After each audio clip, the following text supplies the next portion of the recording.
क्या आपने कभी सोचा है, अगर अर्जुन के हाथ में गांडीव धनुष न होता तो क्या महाभारत का परिणाम वैसा ही होता जैसा हम आज जानते हैं? क्या केवल एक धनुष इतना प्रबल हो सकता है कि वह युगों का इतिहास बदल दे? यह कथा है अर्जुन और गांडीव की, एक दिव्य शस्त्र, एक महासाधक और धर्म की वह गाथा जिसने समूचे भारत का भविष्य तय कर दिया। गांडीव की उत्पत्ति स्वयं ब्रह्मा ने की थी। जब सृष्टि का आरंभ हुआ तब ब्रह्मा ने अनेक दिव्य अस्त्रों की रचना की। उन्हीं में से एक था गांडीव धनुष। कहा जाता है कि इस धनुष की डोर में ब्रह्मांडीय शक्ति समाई थी। जैसे ही कोई इसका तार खींचता, आकाश में गड़गड़ाहट गूंज उठती और जब इसे छोड़ा जाता तो दिशाएं प्रकाश से भर जाती। देवता, दैत्य, यक्ष सभी ने इसकी अपरंपार शक्ति देखी, पर कोई भी इसे स्थायी रूप से धारण नहीं कर सका, क्योंकि गांडीव केवल बल नहीं चाहता था, वह भक्ति और धर्म की मांग करता था। सबसे पहले यह दिव्य धनुष इंद्र को प्राप्त हुआ।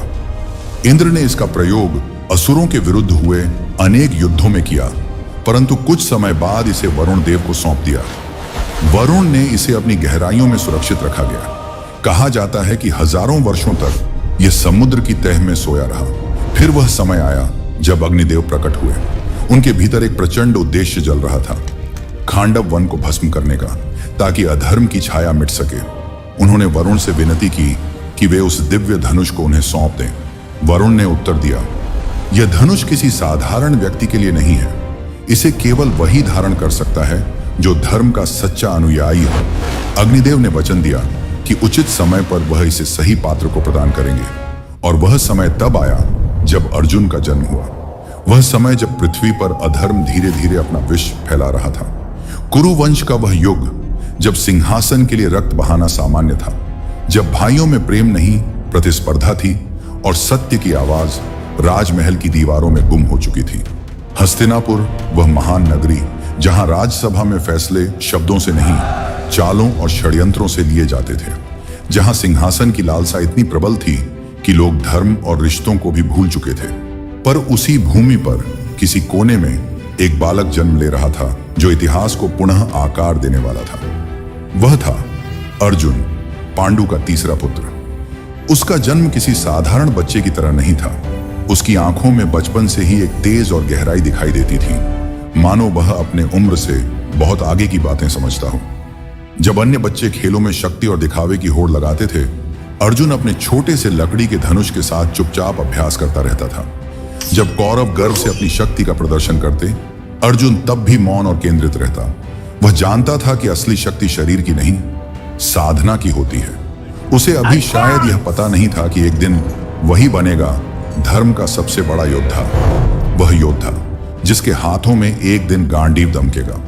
जब वह द्रोणाचार्य के गुरुकुल पहुंचा, गुरु ने उसकी आंखों में कुछ ऐसा देखा जो औरों में नहीं था। कौरवों में अहंकार था, भीम में गर्व, युधिष्ठिर में संयम, पर अर्जुन में एक अदृश्य ध्येय था। द्रोणाचार्य ने जब पहली बार सभी शिष्यों को बुलाया और कहा, बताओ इस पेड़ पर क्या दिखता है? किसी ने कहा पत्ते, किसी ने कहा डालियां, किसी ने कहा पूरा पेड़। पर जब बारी अर्जुन की आई, उसने कहा, मुझे केवल पक्षी की आंख दिखती है। उस पल द्रोणाचार्य मुस्कुराए, क्योंकि उन्होंने समझ लिया था यह बालक केवल धनुर्विद्या नहीं सीखेगा, यह धर्म का शिल्पी बनेगा। दिन बीते, रथुएं बदली। अर्जुन ने अपने भीतर की हर कमजोरी को तपस्या में बदल दिया। रातें जब सब सो जाते, वह जंगल की निस्तब्धता में तीर चलाता। हवा की गति, पत्तों की सरसराहट, सब उसके अभ्यास का हिस्सा थे। धीरे धीरे उसकी हर सांस, हर दृष्टि धनुष का हिस्सा बन गई। अर्जुन के जीवन की सबसे बड़ी परीक्षा तब आई जब खांडव वन की घटना घटी। अग्निदेव उस वन को भस्म करना चाहते थे, क्योंकि वहां अधर्म और असंतुलन बढ़ चुका था। परंतु इंद्र ने उस वन की रक्षा का वचन दिया था, और हर बार जब अग्नि भड़कती, वर्षा की धाराएं उसे शांत कर देती। अग्निदेव असहाय हो गए। उनकी ज्वाला अपने ही वचन के विरुद्ध बुझने लगी। तब उन्होंने अर्जुन और कृष्ण की शरण ली। वरुण देव ने अर्जुन की परीक्षा ली, क्योंकि यह धनुष किसी साधारण योद्धा के लिए नहीं था। और जब अर्जुन ने अपनी निष्ठा, साहस और धर्म के प्रति समर्पण सिद्ध किया, तब वरुण ने उसे गांडीव धनुष सौंपा। साथ ही दिया एक अक्षय तूर्ण जिसमें असीम बाणों की शक्ति समाई थी। जब अर्जुन ने पहली बार गांडीव की प्रत्यंचा खींची तो आकाश तक एक गूंज फैल गई, मानो स्वर्ग स्वयं घोषणा कर रहा हो कि यह अस्त्र अब अपने योग्य स्वामी को प्राप्त हो चुका है। कृष्ण उसके सारथी बने और साथ मिलकर उन्होंने उस दिन इंद्र के वज्र को भी निष्प्रभावी कर दिया। अग्नि ने प्रज्वलित होकर खांडव वन को भस्म किया और धर्म का संतुलन पुनः स्थापित हुआ। उस दिन गांडीव की गूंज दिशाओं में फैल गई। अर्जुन ने जाना, यह धनुष केवल एक अस्त्र नहीं, धर्म का प्रतीक है जो केवल उन हाथों में उठता है जो धर्म की रक्षा के लिए जन्मे हों। बाद में शिव स्वयं प्रकट हुए और अर्जुन को दिया पाशुपतास्त्र, वह वरदान जिसने उसे सभी धर्म युद्धों में अजेय बना दिया। हस्तिनापुर लौटने पर अर्जुन का स्वागत हुआ, पर हर मुस्कान के पीछे ईर्ष्या की छाया थी। कौरवों के हृदय में असंतोष था, क्योंकि उन्होंने देखा अब अर्जुन केवल एक धनुर्धर नहीं, बल्कि वह शक्ति बन चुका था जो धर्म का पक्षधर है। दुर्योधन के मन में आग भड़क उठी। वह समझ चुका था कि यदि कभी युद्ध हुआ तो यह गांडीव ही उसकी पराजय का कारण बनेगा। पर अर्जुन के लिए यह धनुष कोई विजय का साधन नहीं था। यह एक वचन था जिसे उसने अग्निदेव के सम्मुख निभाने का प्रण किया था। समय बीतता गया। राजमहल के गलियारों में राजनीति की गंध और तीव्र होती गई। सभा में शब्दों से ज्यादा मौन की चालें चलने लगी। और एक दिन वह दिन आया जब धर्म का वस्त्र उतार दिया गया और सम्मान का अपमान हुआ। द्रौपदी, अग्नि से उत्पन्न वह नारी जो स्वयं प्रतिशोध की ज्योति थी, सभा के बीच खींची गई और अर्जुन के हृदय में जो अग्नि सुलग रही थी वह गांडीव के भीतर जाकर एक ध्वनि बन गई। अब यह मौन नहीं रहेगा। उस दिन अर्जुन मौन रहा, क्योंकि समय ने अभी संकेत नहीं दिया था, पर उसकी आंखों में जो वचन था वह आकाश ने भी सुना।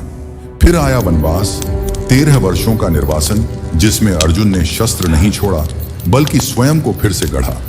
वनवास केवल दंड नहीं था, वह अर्जुन के लिए एक आंतरिक साधना थी।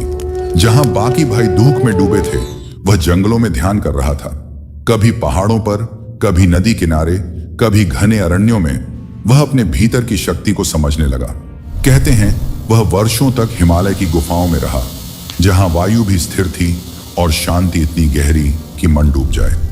वहीं उसने महादेव को प्रसन्न करने के लिए तप किया। दिन रात एक ही स्वर गूंजता था, हर हर महादेव। वर्षों बाद जब वनवास समाप्त हुआ, हस्तिनापुर की धरती पर फिर से सभा सजी, पर इस बार शब्द नहीं, युद्ध के संकेत बोले। दुर्योधन ने धर्म की सभी सीमाएं लांघ दी। राज्य, अहंकार और मोह, इन तीनों ने मिलकर एक ऐसा अंधकार रचा जिसमें सत्य का स्वर्ग हो गया। और तब आकाश के नीचे वह भूमि चुनी गई जहां युग का निर्णय होना था। कुरुक्षेत्र। धरती पर लाखों सैनिक, हवा में धूल और भय, और आकाश में प्रतीक्षा। एक ओर अधर्म की सेना, दूसरी ओर 5 पुरुष पांडव, और उनके बीच खड़ा था एक योद्धा जिसके हाथ में गांडीव था, अर्जुन। उस दिन सुबह जब सूर्य उदय हुआ तो उसकी किरणें लाल नहीं, रक्तिम थी। अर्जुन रथ पर खड़ा था, कृष्ण सारथी के रूप में। रथ के पहिए धूल में घूमते और युद्ध भूमि मौन थी, मानो स्वयं समय सांस रोक कर देख रहा हो। अर्जुन ने सामने देखा, भीष्म, द्रोण, कर्ण, जयद्रथ, हर चेहरा उसके जीवन का कोई अध्याय था। उसकी उंगलियां गांडीव की डोरी पर टिक गईं, पर मन कांप उठा। वह बोला, हे माधव, मैं यह युद्ध नहीं कर सकता। इन सब में मेरे गुरु हैं, मेरे सगे हैं, उन पर तीर कैसे चलाऊं? कृष्ण मुस्कुराए, अर्जुन, तू शरीर देख रहा है, आत्मा नहीं। यह युद्ध केवल तेरा नहीं, यह युद्ध धर्म और अधर्म का है। जब धर्म खतरे में हो तो मौन भी अधर्म बन जाता है। अर्जुन ने नेत्र मूंदे। वह सुन रहा था, मानो गांडीव भी उसकी हथेलियों में फुसफुसा रहा हो। अब युग बदलने का समय है। अर्जुन ने गहरी सांस ली और गांडीव की डोरी खींची। वह स्वर जो आकाश में गूंजा, मानो स्वयं पृथ्वी ने उत्तर दिया, अब युग बदलेगा। फिर शुरू हुई वह वर्षा, जिसमें बाण फूल नहीं, बिजली बनकर गिरे। अर्जुन का हर तीर सटीक, तेज और धर्म से संचालित था। उसके रथ के पहिए अग्नि के घेरे में घूमते, कृष्ण की वाणी उसे स्थिर रखती। भीष्म का रथ टूटा, द्रोण का शस्त्र गिरा, कर्ण का रथ सूर्यास्त के समान झुक गया। अर्जुन के बाणों ने आकाश को रेखाओं से भर दिया। कहा जाता है, जब अर्जुन का तीर छूटता था तो हवा की दिशा बदल जाती थी, पक्षी मौन हो जाते और सूर्य अपनी गति धीमी कर देता। वह दृश्य इतना भव्य था कि देवता भी वायुमंडल में आकर देखने लगे। जयद्रथ जब सामने आया, कृष्ण ने कहा, अर्जुन, आज सूर्यास्त से पहले इसे मारना होगा, वरना कल सूर्य तेरा नाम नहीं लेगा। अर्जुन ने वचन दिया, यदि मैं यह लक्ष्य न भेद सका तो गांडीव छोड़ दूंगा। सूर्य अस्त के कगार पर था। धूल, धुआं और रक्त से आकाश भर गया। कृष्ण ने अपनी माया से सूर्य को ढक लिया और सबने समझा युद्ध समाप्त। पर अगले ही क्षण अर्जुन ने गांडीव उठाया, तीर छोड़ा और जयद्रथ का सिर धूल में समा गया। कृष्ण मुस्कुराए। यही धर्म की परीक्षा थी। कुरुक्षेत्र के मैदान में जब आखिरी दिन आया तो हवा में केवल राख थी, लाखों शव, टूटे रथ और मौन आसमान। अर्जुन अपने रथ के पास खड़ा था, गांडीव हाथ में था, पर अब वह भारी लग रहा था। वह जानता था उसका हर तीर सही था, पर हर प्रहार ने उसका कुछ हिस्सा भी छीन लिया था। उसकी आंखें सूनी थीं, पर उनमें शांति थी। कृष्ण ने कहा, अर्जुन, तूने धर्म का कार्य किया है, अब गांडीव को विश्राम दे। अर्जुन ने धनुष रथ के किनारे रखा। हवा थम गई और लगा मानो पूरा ब्रह्मांड एक सांस के लिए रुक गया। युद्ध समाप्त हुआ। जब शांति लौटी तब वरुण देव प्रकट हुए और अर्जुन से गांडीव लौटाने का आग्रह किया। अर्जुन ने भारी मन से धनुष लौटा दिया। वह क्षण अत्यंत भावुक था। उन्हें एहसास हुआ कुछ शक्तियां केवल एक काल के लिए दी जाती हैं। वे केवल तभी तक उचित हैं जब तक उनका उपयोग धर्म के लिए हो। गांडीव को छोड़ना केवल एक अस्त्र खोना नहीं था, वह अर्जुन की पहचान का एक हिस्सा था। पर उसी क्षण उन्हें यह भी समझ आया, सच्ची शक्ति उनके भीतर थी, किसी अस्त्र में नहीं। यह कथा आज भी उतनी ही प्रासंगिक है। हम सब अक्सर सोचते हैं कि सफलता शक्ति, धन या पद से मिलती है, पर अर्जुन ने दिखाया कि ये सब तभी मूल्यवान है जब उनका उपयोग धर्म और न्याय के लिए किया जाए। गांडीव का असली अर्थ भी यही था। इसने अर्जुन को एक साधक से योगी बनाया, एक योद्धा से धर्म रक्षक बनाया। जब भी जीवन में कोई कठिन निर्णय हमारे सामने आता है तो हमें अर्जुन की तरह सोचना चाहिए कि शक्ति का प्रयोग तभी उचित है जब उसका उद्देश्य सत्य, न्याय और धर्म के पक्ष में हो। यह गाथा यहीं समाप्त नहीं होती। यह हर उस व्यक्ति में दोहराई जाती है जो अपने समय में सही निर्णय लेकर सत्य और न्याय का साथ देता है। अर्जुन और गांडीव की कहानी हमें यह सिखाती है कि विजय केवल बाहरी नहीं होती, सच्ची विजय आत्मा की होती है। वह विजय तब मिलती है जब हम अपने भीतर के भय, अहंकार और संशय को जीतकर धर्म का पक्ष चुनते हैं। आज भी जब कोई व्यक्ति अन्याय के विरुद्ध खड़ा होता है, सत्य का साथ देने का साहस करता है, तो उसके भीतर कहीं ना कहीं वही गांडीव जाग उठता है।